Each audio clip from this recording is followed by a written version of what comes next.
Hello everyone. तो हम सब लोग आपने टॉपिक पढ़ ही लिया होगा, हॉल इफेक्ट।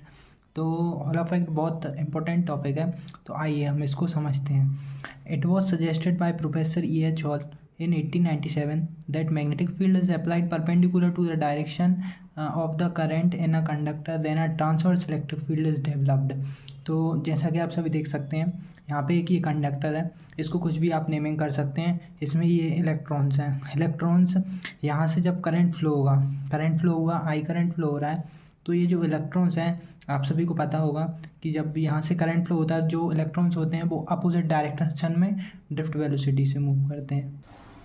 तो यहाँ से करंट फ्लो होता है, तो ये इलेक्ट्रॉन्स जिस डायरेक्शन में करंट फ्लो होता है उसके अपोजिट डायरेक्शन में ड्रिफ्ट वेलोसिटी से मूव करते हैं। तो जब यहाँ से करंट फ्लो होगा तो क्या करेंगे, इसमें करंट फ्लो हो रहा होगा और ये ड्रिफ्ट वेलोसिटी से इस साइड मूव करेंगे। तो अपन क्या करेंगे, एक इसमें परपेंडिकुलर मैग्नेटिक फील्ड अप्लाई करना है अकॉर्डिंग टू E.H. हॉल। तो ये परपेंडिकुलर ये मैग्नेटिक फील्ड आप समझ लीजिए, ये जैसा कि मैंने एरो से शो किया है, ये perpendicular electric field magnetic field है, सॉरी मैग्नेटिक फील्ड अप्लाई करेंगे यहाँ पे, तो जो करंट से परपेंडिकुलर होगी।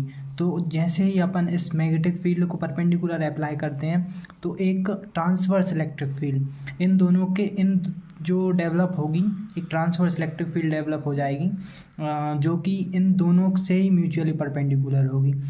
ईजी वर्ड्स में आपको बताता हूँ कि जब ये करंट, मान लीजिए करंट इस डायरेक्शन फ्लो हो रहा है और अपन ने मैग्नेटिक फील्ड इसके परपेंडिकुलर लगा दी है। अब इन दोनों को जैसे आप समझ लीजिए, इसको ये एक्स डायरेक्शन है, ये वाई डायरेक्शन है, तो जो इनके इसको मैग्नेटिक फील्ड को परपेंडिकुलर लगाने से एक ट्रांसवर्स इलेक्ट्रिक फील्ड डेवलप होगी, जिसे आप जेड डायरेक्शन समझ लीजिए, जो कि एक जो दोनों के म्यूचुअली परपेंडिकुलर होगी।